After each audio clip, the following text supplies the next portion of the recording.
In a wooden training hut at LZ Bayonet near Chu Lai on the 10th of July, 1969, a routine grenade safety class assembled. Benches, a chalkboard, and a row of M26 fragmentation grenades laid out for demonstration. One grenade, believed to be inert, was used as a prop. The instructor pulled the pin and threw it onto the floor to emphasize his point. It detonated. In less than 5 seconds, a weapon designed to be thrown 30 to 40 meters in combat produced multiple dead and more than 20 wounded inside a building designated as a safe environment. The fuse, explosive filling, and fragmentation pattern all behaved exactly as specified in ordnance manuals. What failed were the human assumptions about control, distance, and context. This investigation uses the Chu Lai accident to open a larger question. In Vietnam's jungle and bunker fighting, what actually happened when a US or Australian grenade landed short or came back?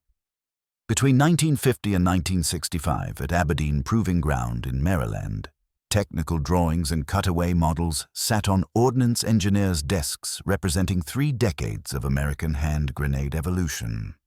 The Mk2 pineapple grenade had served from World War I through Korea, its deeply grooved cast-iron body designed to fragment predictably. By 1952, ordnance engineers sought improvements.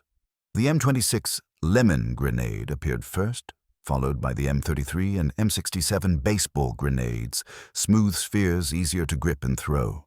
Each design iteration refined the same core components. The grenade body, weighing approximately 400 grams, contained Composition B explosive. A pyrotechnic delay fuse, activated when the safety lever released after the pin was pulled, provided a nominal 4 to 5 second delay before detonation.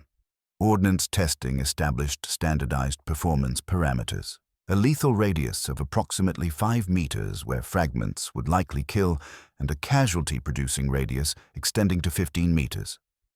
Engineers designed these weapons assuming specific employment conditions. Testing occurred on cleared ranges with measured distances and unobstructed trajectories. Technical manuals specified throwing techniques that would propel the grenade 30 to 40 meters from the thrower, placing the soldier well outside the casualty radius when detonation occurred. Fragment dispersion patterns were mapped on open ground, creating predictable danger zones. The system represented careful engineering. Ordnance specifications balanced lethality against handling safety, explosive power against weight, and fuse timing against throwing distance. Every component served a calculated purpose. The smooth, spherical body of the M67 reduced snagging on equipment. The 4-second delay gave the thrower time to seek cover while preventing the enemy from picking up and throwing back the grenade. Yet all these calculations assumed conditions that would not exist in Vietnam. Ordnance testing could not replicate triple canopy jungle, could not account for bamboo thickets or overhead bunker logs, could not measure what happened when a carefully engineered trajectory intersected with terrain that had not been part of any calculation.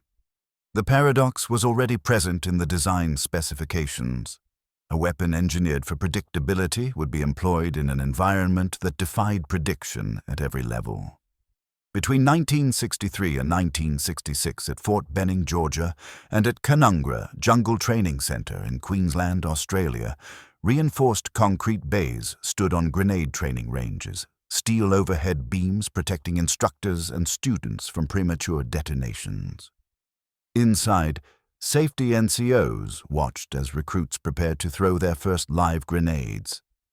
The procedure followed explicit steps codified in Field Manual 2330.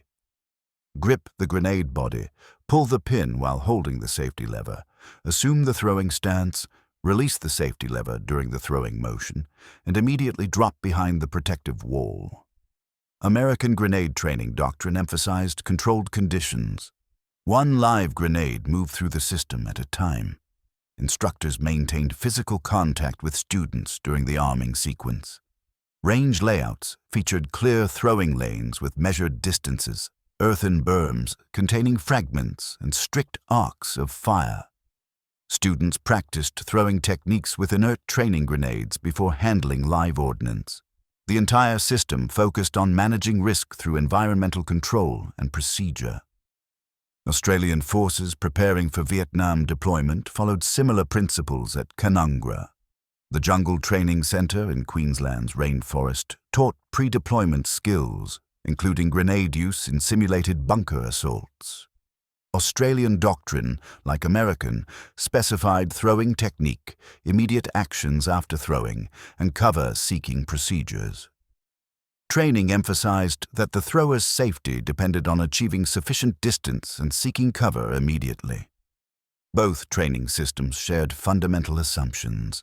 They assumed the instructor controlled the environment. They assumed clear sight lines between thrower and target. They assumed unobstructed trajectories and predictable impacts. Range diagrams showed clean throwing arcs, straight lines from bay to target area, and tidy circular danger zones marked in meters from the point of detonation.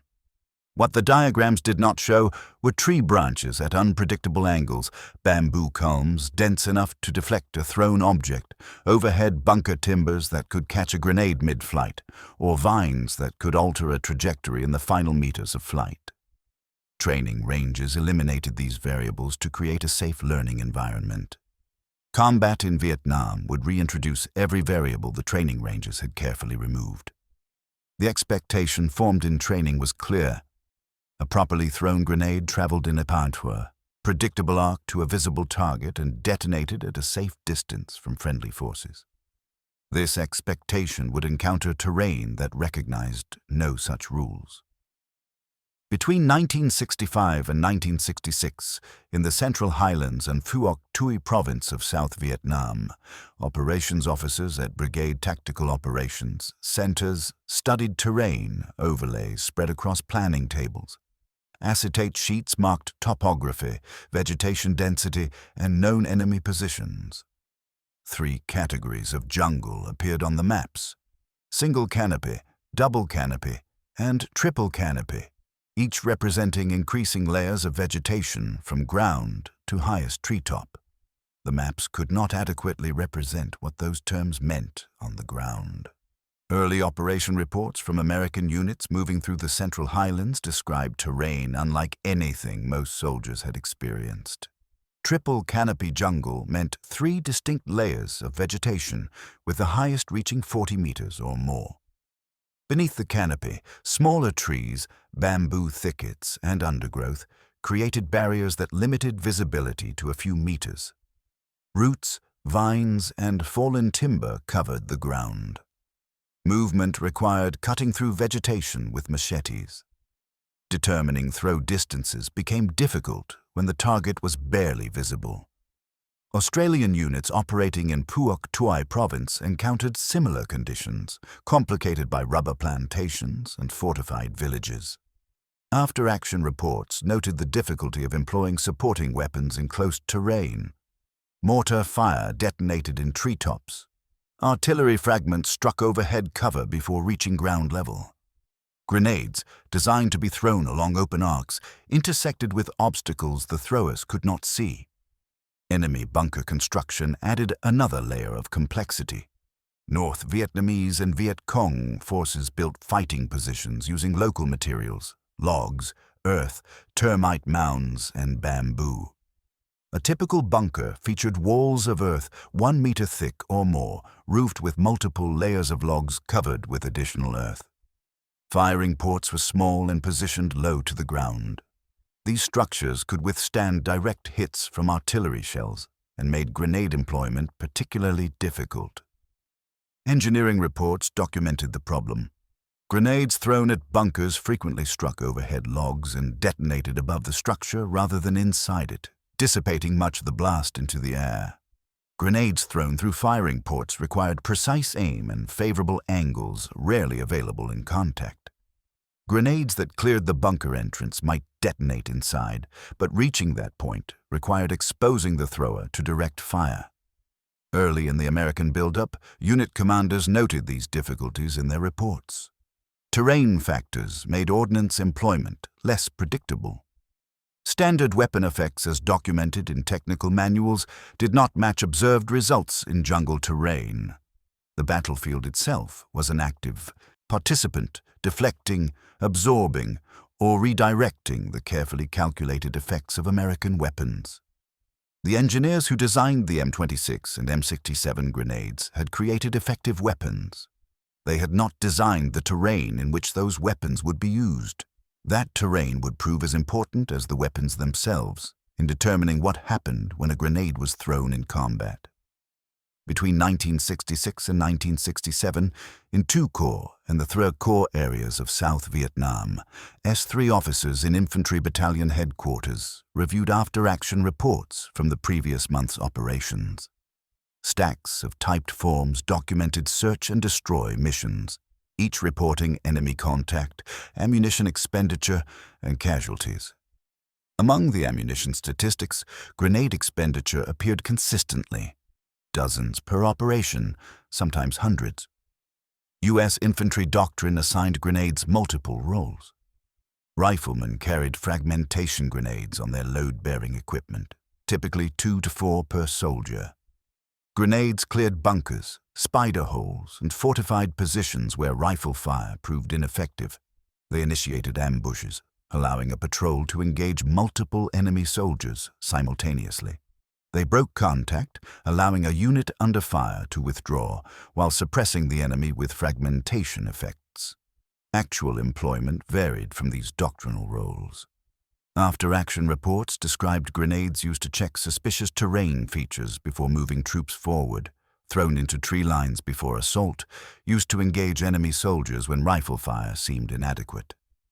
The M26 and M67 grenades became general-purpose weapons for any situation where explosive force seemed advantageous. The same reports also noted complications.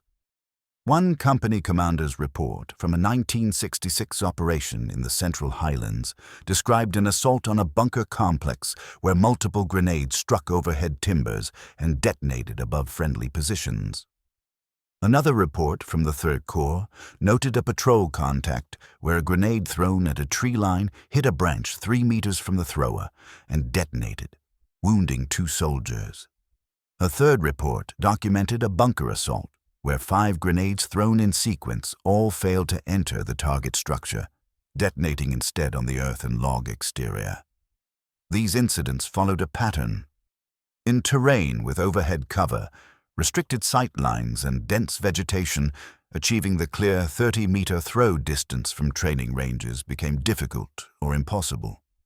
Soldiers threw grenades at targets they could barely see, through vegetation they could not fully assess, in situations where immediate danger prevented careful trajectory planning. Battalion and brigade commanders began noting the pattern in their lessons learned summaries. One report from late 1966 stated that in jungle fighting, friendly casualties from grenades had occurred in multiple incidents, including cases where the grenade bounced off unseen obstacles. The report recommended emphasis on immediate cover seeking after any grenade was thrown and suggested restricting grenade use in particularly dense vegetation. The statistics told part of the story. Tens of thousands of grenades expended per division per month. Casualties from friendly grenades documented in unit logs and medical records. A small fraction of total casualties, but a persistent pattern. The M26 and M67 grenades performed exactly as designed. The problem was that combat conditions in Vietnam bore little resemblance to the conditions assumed in the design specifications. Between 1966 and 1968, in the 1st Australian Task Force area of operations in Phuoc Tuy Province, rifle companies at Nui Dat Base conducted tactical debriefs following recent operations.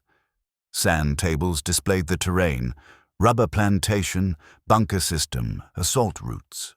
Company officers and section commanders reviewed the engagement, focusing on what worked and what required adjustment. Australian infantry sections organized differently from American rifle squads. Each section of 10 men carried a mix of weapons, self-loading rifles, an M60 machine gun, and grenades. Standard load included M26 high-explosive fragmentation grenades plus smoke and marking grenades. Australian doctrine emphasized fire and movement, with grenades serving as a key element in bunker assaults and close-range engagements. Operations in Phuoc Toi province tested this doctrine against well-prepared enemy positions. North Vietnamese and Viet Cong units in the province built extensive bunker systems in the rubber plantations and jungle areas around the Australian area of operations. These fortifications used the same construction techniques seen throughout South Vietnam. Thick earth walls, multiple log layers for overhead cover, small firing ports, and interlocking fields of fire. Official histories of Australian operations documented the difficulties these positions presented. During Operation Bribie in February 1967, Australian troops assaulting bunker positions found that grenades often failed to penetrate the structures. Grenades landing on top of bunkers produced blast and fragmentation effects mostly dissipated above the position rather than inside it. Grenades thrown at firing ports required precise angles rarely available when under fire. The thick overhead logs caught grenades that would have cleared the obstacle on a training range.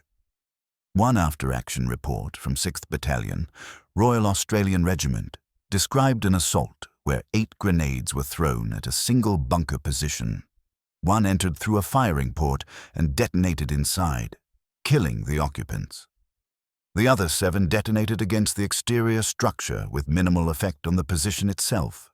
The same report noted that small arms fire and direct fire support weapons proved more effective than grenades against fortified positions in that terrain.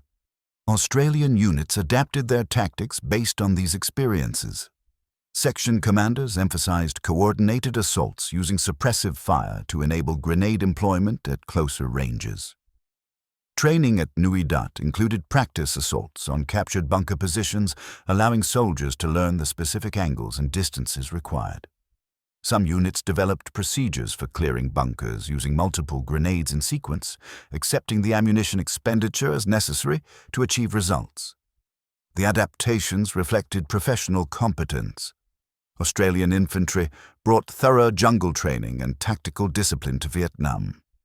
Yet even highly trained forces found that grenade employment in fortified bunker terrain required tactics different from what training had emphasized. The weapon remained the same. The training remained rigorous. The terrain made the critical difference. Between 1965 and 1970, at various US and Australian training and combat locations, a military historian reviewing oral history interviews and unit accident reports noticed a recurring pattern in the documentation.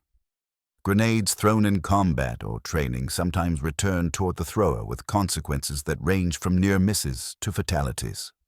The phenomenon appeared in reports from multiple units across different time periods, suggesting a systemic issue rather than isolated incidents. Training range accidents provided documented examples under controlled conditions. At a stateside training facility in 1966, an instructor threw a training grenade that struck an overhead beam in the throwing bay and bounced back toward the student position. Safety procedures required immediate action. Both instructor and student dropped behind the protective wall. The grenade, being inert, caused no casualties, but the incident appeared in the safety report as a near miss. A similar incident at an in-country training range in 1968 involved a live grenade that struck a support timber and fell back into the throwing bay. The instructor and student had already taken cover, and the grenade detonated against the exterior wall of the bay, causing no injuries. The investigation noted that the thrower had used correct technique, but the grenade's trajectory intersected with a structural element that was within specifications for range construction, but created an obstacle the thrower had not accounted for. Combat incidents were more difficult to document precisely, as they occurred under conditions where detailed observation and recording were limited.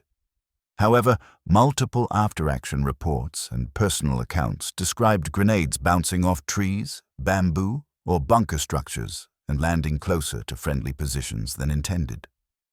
One documented case from a 1967 operation in Arcor involved a squad assaulting a bunker complex. A rifleman threw a grenade at a bunker entrance from approximately 20 meters. The grenade struck a log beam extending from the bunker roof, ricocheted backward, and landed approximately 8 meters from the thrower. The 4-second fuse meant the grenade detonated shortly after impact with the ground. 3 soldiers were wounded by fragments, one seriously enough to require medical evacuation. Another case, documented in Australian unit records from 1968, described a patrol contact where a grenade thrown at enemy positions struck a tree trunk and bounced back into the patrol's position. The patrol commander ordered immediate dispersion. The grenade detonated among vegetation where the patrol had been positioned seconds earlier, causing no casualties because the soldiers had moved. The patrol commander's report noted this as an example of proper immediate actions, preventing friendly casualties from an equipment malfunction, though technically the equipment had functioned correctly. The terrain had created the hazard. These documented cases shared common elements. The grenades functioned as designed. The fuse delays were nominal. The throwers used trained techniques. The variable was the terrain or structures that intersected the flight path in ways neither training nor doctrine had adequately prepared soldiers to predict or avoid. Statistically, frag-back incidents represented a small fraction of total grenade employment. The pattern mattered because it revealed an inherent limitation of the weapon system. A grenade in flight could not adjust its trajectory. Once released, it followed ballistic laws until it struck something or the fuse expired. In terrain where unseen obstacles were common, some percentage of throws would inevitably result in dangerous ricochets, regardless of training quality or individual skill. During the 1960s and 1970s at Aberdeen Proving Ground and U.S. Army ballistics laboratories, high-speed cameras recorded grenade detonations for technical analysis. Each test produced data, fragment velocities, dispersion patterns, effective radii at various distances. The films showed precisely what happened when a grenade detonated under controlled conditions. The M26 and M67 grenades used pyrotechnic delay fuses with nominal timing of 4 to 5 seconds from safety lever release to detonation. This timing was not arbitrary. Ordnance engineers calculated that 4 seconds allowed a trained soldier to throw the grenade 30 to 40 meters, seek cover, and prepare for the detonation. The same 4 seconds prevented an enemy soldier from picking up the grenade and throwing it back before detonation. Flight time varied with throwing distance and technique. A grenade thrown 30 meters typically traveled for approximately 2 seconds before impact. The fuse continued burning for an additional 2 to 3 seconds after impact, then initiated the explosive train. At shorter distances, the timing changed. A grenade thrown 15 meters spent approximately 1 second in flight, leaving 3 to 4 seconds between impact and detonation. At distances under 10 meters, the grenade landed and detonated almost before the thrower could react. Fragment dispersion followed documented patterns. Upon detonation, the grenade body fragmented into dozens of pieces, ranging from small splinters to substantial chunks of steel. These fragments traveled outward at high velocity, losing energy as they moved through air and vegetation. Within 5 meters of detonation, fragment density was high enough to cause lethal wounds with high probability. Between 5 and 15 meters, fragments remained dangerous, but with decreasing probability of lethality as distance increased. Beyond 15 meters, fragments continued to pose hazards, but with much lower probability of serious injury. Vegetation and terrain affected these patterns. Tests conducted with artificial barriers showed that dense vegetation absorbed or deflected many fragments, reducing effective radius. Solid barriers like earth or logs stopped fragments entirely on one side while directing more fragments in other directions. In jungle terrain, the theoretical circular dispersion pattern became irregular and unpredictable. Some grenade variants used impact fuses that detonated immediately upon striking a hard surface. These reduced the delay between throw and detonation, but increased the probability of premature detonation if the grenade struck an unexpected obstacle. Ordnance evaluations noted concerns about impact fuse sensitivity in complex terrain, particularly where bamboo or overhead vegetation might trigger detonation prematurely. The physics established fixed parameters. A grenade thrown at close range in terrain with overhead obstacles would likely detonate closer to the thrower than the nominal casualty radius.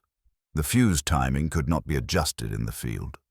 The fragment dispersion followed physical laws. The only variables under human control were throwing technique, distance to target, and immediate actions after throwing. This analysis appeared in ordnance evaluation reports and ballistic studies.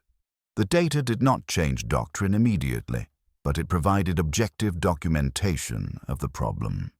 In Vietnam's terrain, achieving safe throwing distances was often impossible. When terrain interfered with trajectories, grenades would detonate closer than planned. The soldier's only protection was the immediate cover-seeking behavior emphasized in training and the statistical fact that fragment dispersion was not uniformly lethal at all distances. The weapon worked.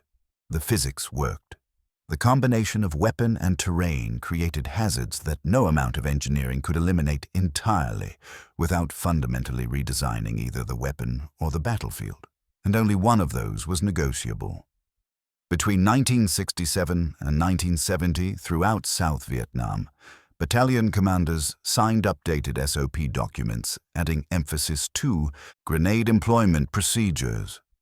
The documents reflected lessons learned from multiple operations, specific immediate actions, warnings, and restrictions based on recent experiences in jungle fighting.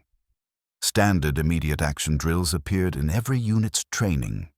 Before throwing, the soldier announced, "Frag out," or simply, "Grenade," to alert nearby friendly forces. Immediately after releasing the grenade, the thrower dropped to the lowest available position, prone if possible, and sought any cover available: a tree trunk, earth bank, rock, or depression in the ground. Other soldiers within potential fragment range took identical actions. The warning and immediate response were meant to provide those critical seconds between throw and detonation. Some units developed additional procedures for specific situations. When assaulting bunkers in pairs or small teams, one soldier provided covering fire, while another moved to throwing range. Before throwing, the assaulter ensured no friendly forces were positioned between his location and the target. In close vegetation, some units required 2 soldiers to verify the throwing arc was clear before a grenade was armed. These adaptations reflected specific local experiences where standard procedures had proven insufficient. Restrictions appeared in various forms. Some commanders prohibited grenade use in certain types of triple canopy jungle where overhead obstacles made ricochets too probable. Others required minimum distances for grenade employment, except in immediate self-defense situations. Still, others mandated that grenades only be thrown after the thrower identified a clear line of sight to the target and assessed the overhead arc for obstacles. The practice of cooking off grenades, holding the armed grenade for 1 or 2 seconds before throwing to reduce the time between impact and detonation, appeared in some veteran accounts, despite official discouragement. The technique reduced the enemy's ability to pick up and throw back the grenade and decreased the time available for the grenade to ricochet if it struck an obstacle. However, official doctrine warned against it because holding an armed grenade increased the risk of dropping it or misjudging the timing, resulting in detonation too close to friendly forces. Australian units developed similar procedures. Section commanders emphasized low, flat arcs when throwing grenades in jungle to reduce the probability of hitting overhead vegetation. Before bunker assaults, scouts identified the best throwing positions that offered both clear arcs to the target and immediate cover for the thrower. After-action reviews consistently reinforced the discipline of seeking cover immediately after throwing, regardless of whether the target appeared neutralized. These adaptations occurred without formal doctrinal change at higher levels. Units modified their procedures based on direct experience. The feedback loop was immediate. Procedures that prevented casualties were retained and passed to replacement personnel. Procedures that failed were modified. The accumulated adjustments represented collective learning across thousands of grenade employments. Yet none of these procedural refinements eliminated the fundamental problem. A live grenade with a burning fuse represented a fixed threat. The 4-second delay could not be adjusted based on circumstances. The fragment dispersion followed physical laws. The best procedures could reduce risk but not eliminate it. In jungle terrain with unpredictable obstacles, some percentage of grenade throws would result in closer than planned detonations, despite perfect execution of technique and tactics. The difference between survival and casualty, often measured in seconds and meters.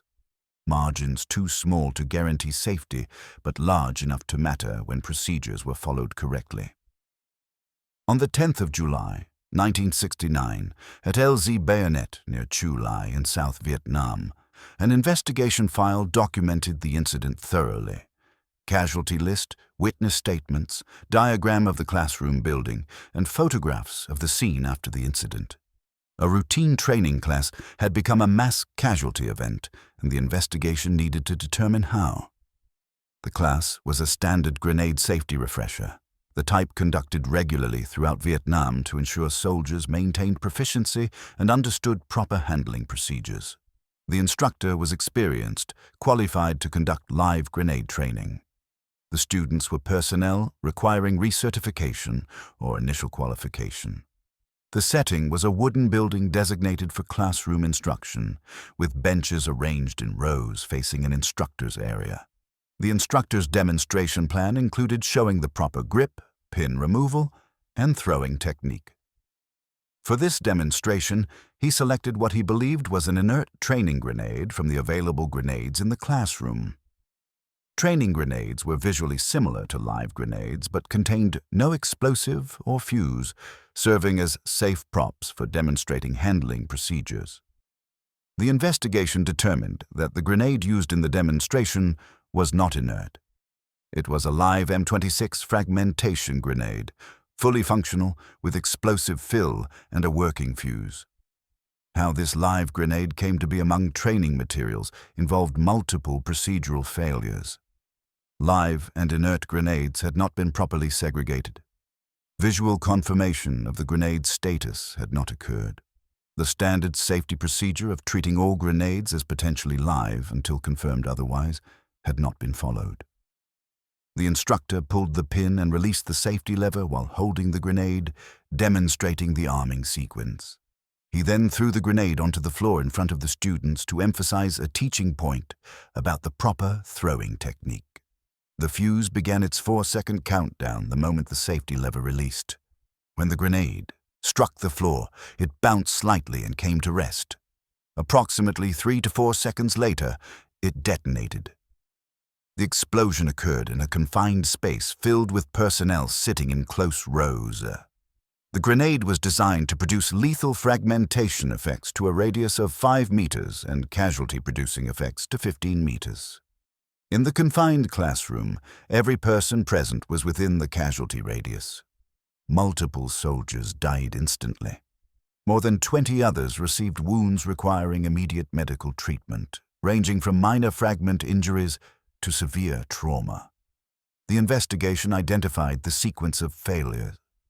Live ordnance had been brought into a training environment designated for inert materials only. The segregation procedures that should have prevented this had not been followed or had failed. The visual verification of grenade status had not occurred. The instructor's assumption that the grenade was inert was incorrect, and no procedure in place caught the error before the demonstration. The weapon performed exactly as designed. The fuse delay was nominal. The fragmentation pattern followed specifications. The M26 grenade was not defective in any way. It detonated in a classroom because human procedures failed, and once the safety lever released, physics took over. The 4-second delay gave no time for anyone to recognize the error and respond effectively. This single incident produced casualty numbers comparable to small unit combat engagements. The difference was that it occurred in a location designated as safe, during an activity designed to prevent exactly this type of incident. The classroom was supposed to represent controlled conditions where risk was managed through procedure.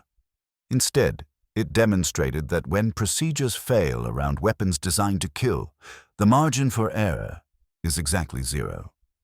Between 1965 and 1973, unit records and casualty reports from U.S. and Australian forces in South Vietnam revealed a pattern in the administrative records that documented every casualty in the war. Among the categories were non-battle injuries and friendly fire incidents. Grenades appeared in both categories with notable frequency. Accidental grenade casualties occurred through multiple mechanisms. Dropped grenades during handling resulted in casualties when the impact triggered fuse initiation or when the dropped grenade rolled to where recovery was impossible before detonation. Grenades with faulty safety pins or damaged safety levers armed prematurely while still attached to load-bearing equipment. Grenades thrown by friendly forces that landed short of the intended target or ricocheted off obstacles fell into friendly positions. Grenades detonating during storage or transport due to handling errors or defective fuses caused casualties among personnel not even engaged in active operations.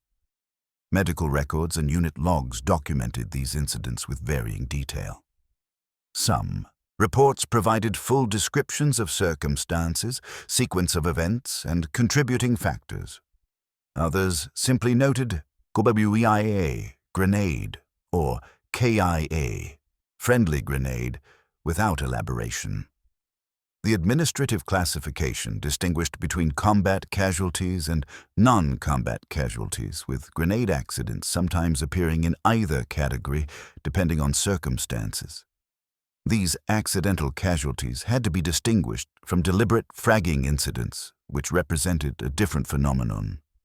Fragging, the deliberate use of a fragmentation grenade against friendly personnel, typically against officers or NCOs, had different motivations and patterns. Those incidents reflected discipline problems, command failures, or personal conflicts.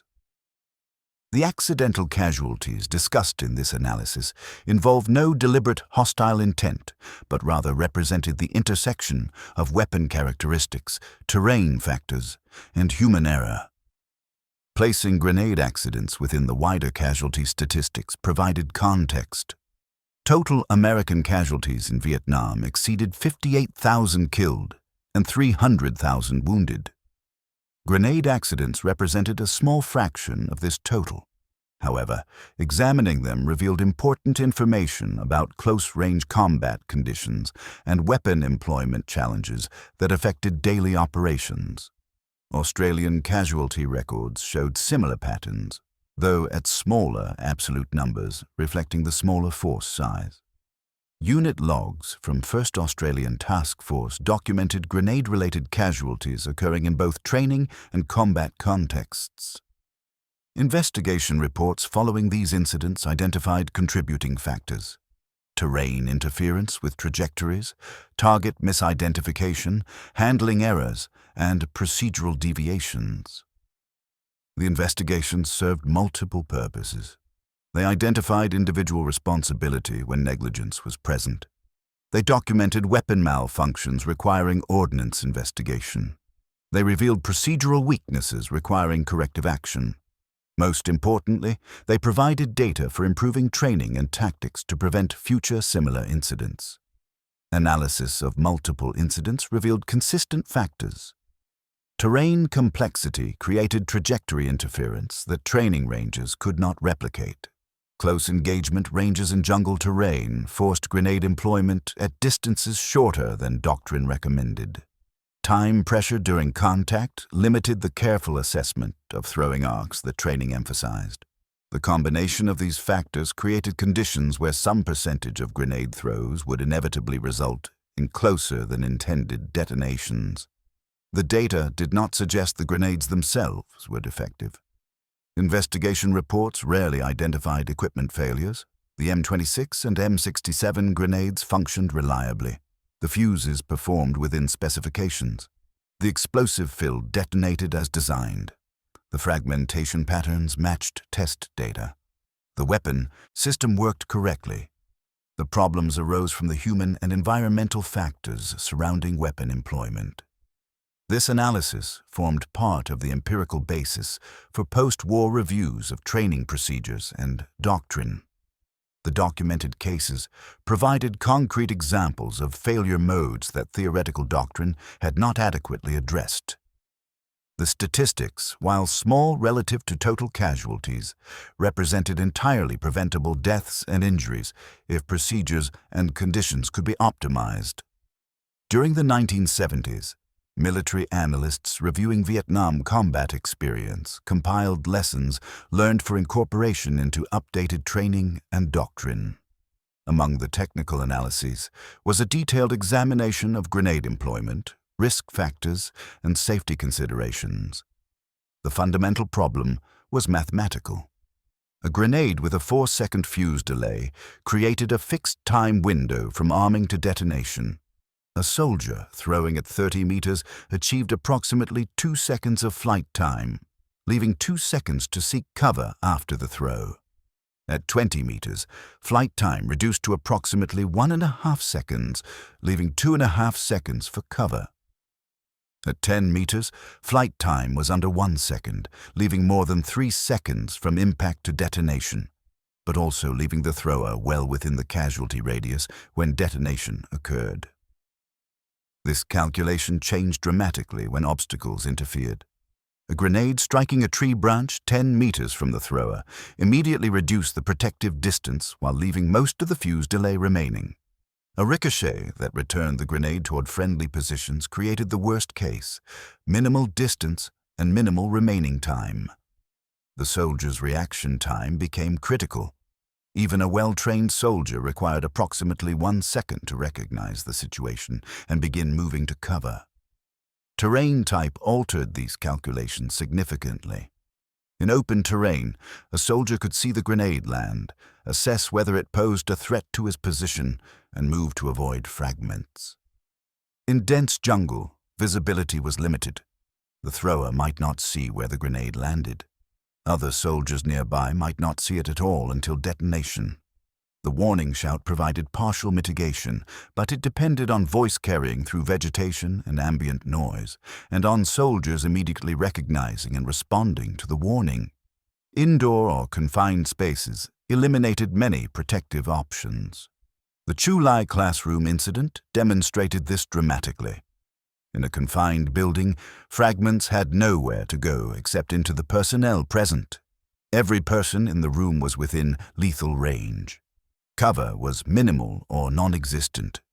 The 4-second warning was insufficient for personnel to exit the structure before detonation. Post-war doctrinal documents reflected these realities with more explicit risk language. Updated manuals emphasized that the effective casualty radius extended to 15 meters in some open terrain, but could be greater in confined spaces where fragments reflected off walls and ceilings. Training guidance stressed that any live grenade within its effective radius must be treated as an immediate lethal threat regardless of who armed it or why. The doctrine acknowledged that in some tactical situations, achieving safe distances was impossible, and soldiers must use whatever cover was available, however minimal. Australian doctrine evolved similarly. Post-Vietnam training at Canungra incorporated more realistic terrain obstacles into grenade ranges. Instructors emphasized realistic assessment of throwing arcs before arming grenades. Updated tactics for bunker assaults stressed coordination between fire support and grenade employment, reducing reliance on grenades as the primary means of bunker neutralization. Range design changed in both countries. New grenade training facilities incorporated better overhead protection, clearer throwing lanes with marked obstacles, and improved safety procedures for instructor intervention. Training grenades with more obvious visual differences from live grenades reduced the risk of confusion. Qualification requirements became more stringent, with emphasis on demonstrated ability to assess terrain and choose appropriate employment methods. None of these changes eliminated the fundamental constraint. A 4-second fuse created a 4-second window. Physics determined fragment velocity and dispersion. Human reaction time had biological limits. The weapon design could not change without compromising its military effectiveness. A longer fuse allowed the enemy more time to react. A shorter fuse endangered the thrower. Impact detonation created premature explosion problems. The lesson was clear. For certain weapons, the margin for error was fixed by design, leaving only training, procedure, and tactical discipline to manage risk that could not be engineered away entirely. From the 1990s to the present, on Western military training ranges and in Southeast Asian UXO clearance operations, the legacy of Vietnam-era grenades continued. A modern grenade range demonstrated evolution in training methodology. Purpose-built throwing bays featured reinforced concrete construction, clear throwing lanes marked with distance indicators, and separated stations allowing instructors to work with individual students. Training grenades, painted bright blue to distinguish them from live ordnance, allowed safe practice. When students qualified with live grenades, strict protocols governed every step. The grenades themselves remained conceptually similar to their Vietnam-era predecessors. The M67, introduced during Vietnam, remained standard U.S. issue into the 21st century. The spherical body, composition B-fill, and 4 to 5 second pyrotechnic fuse were unchanged in principle. Improvements focused on manufacturing consistency and quality control rather than fundamental redesign. The weapon worked well enough that radical changes seemed unnecessary. Training methods incorporated Vietnam lessons. Ranges replicated terrain challenges more realistically, including obstacles and overhead cover. Instructors emphasized immediate cover seeking and assessment of throwing arcs. Qualification required demonstrated competence in various scenarios, not just throwing from a fixed position. Emergency procedures for short throws or ricochets were practiced repeatedly until they became automatic responses.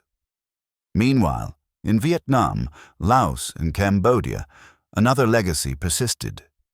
UXO clearance teams working in former combat areas regularly discovered grenades among the explosive remnants of war.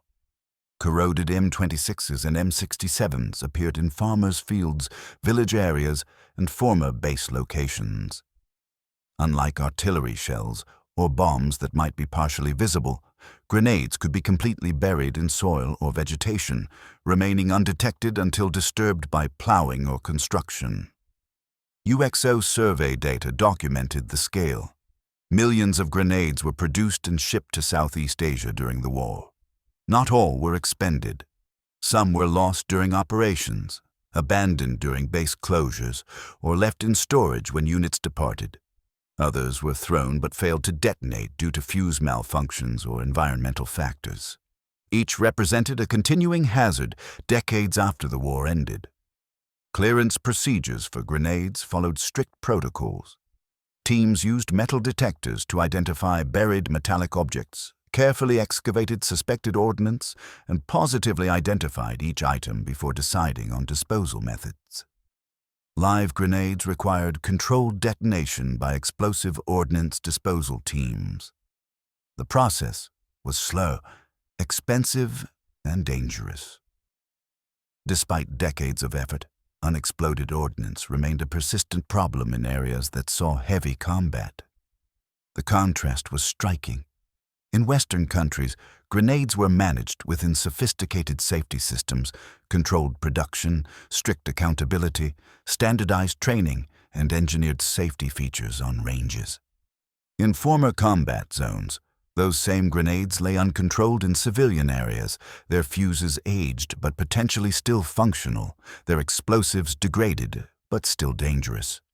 Modern soldiers trained on weapons nearly identical to those their predecessors used in Vietnam, but the training environment had evolved substantially.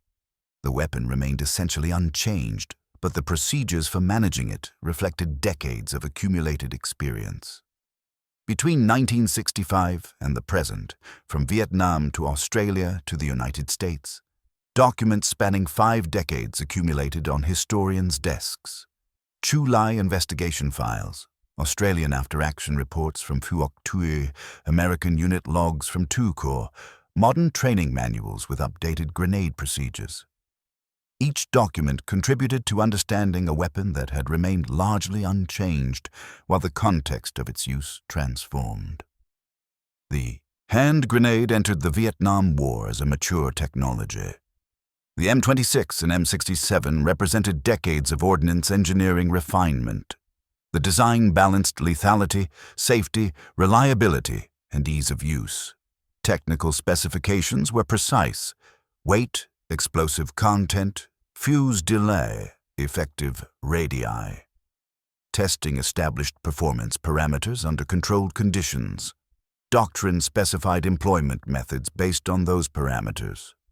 Vietnam's terrain transformed those parameters. Triple canopy jungle created 3-dimensional obstacles that cleared test ranges never replicated. Bamboo thickets, overhead timbers, and fortified bunkers interfered with trajectories in ways doctrine had not anticipated. The vertical complexity of the battlefield introduced variables that fundamentally altered weapon effects. Combat conditions compounded terrain challenges. Close engagement ranges reduced safety margins. Time pressure during contact limited careful trajectory assessment. The requirement to engage unseen or partially visible targets meant soldiers threw grenades without full knowledge of obstacles in the flight path. These conditions made some percentage of short throws or ricochets statistically inevitable, regardless of training quality. The documented pattern across multiple units and years confirmed this.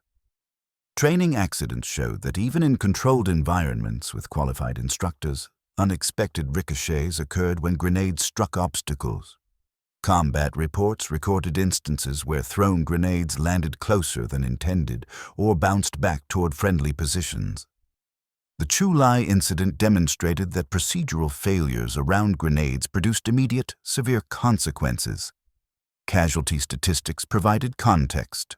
Grenade accidents represented a small fraction of total casualties, but each incident was entirely preventable if conditions and procedures could be optimized. The investigations following each accident identified contributing factors and recommended corrective actions. The accumulated data formed the empirical basis for post-war changes to training and doctrine. Modern militaries still use grenades based on the same principles as Vietnam-era weapons. The M67 remains in U.S. service. Training has improved dramatically, with better ranges, clearer procedures, and more realistic obstacle incorporation. Doctrine explicitly acknowledges risks that earlier manuals treated more abstractly. The accumulated experience of Vietnam and subsequent conflicts informs every aspect of grenade training. Yet the fundamental equation remains unchanged. A pyrotechnic fuse creates a fixed delay from arming to detonation. Fragment dispersion follows physical laws. Human reaction time has biological limits. The weapon provides a 4 to 5 second window from safety lever release to detonation. What happens in those seconds depends on throwing distance, terrain obstacles, and immediate actions. Variables that can be influenced by training and procedure but never completely controlled.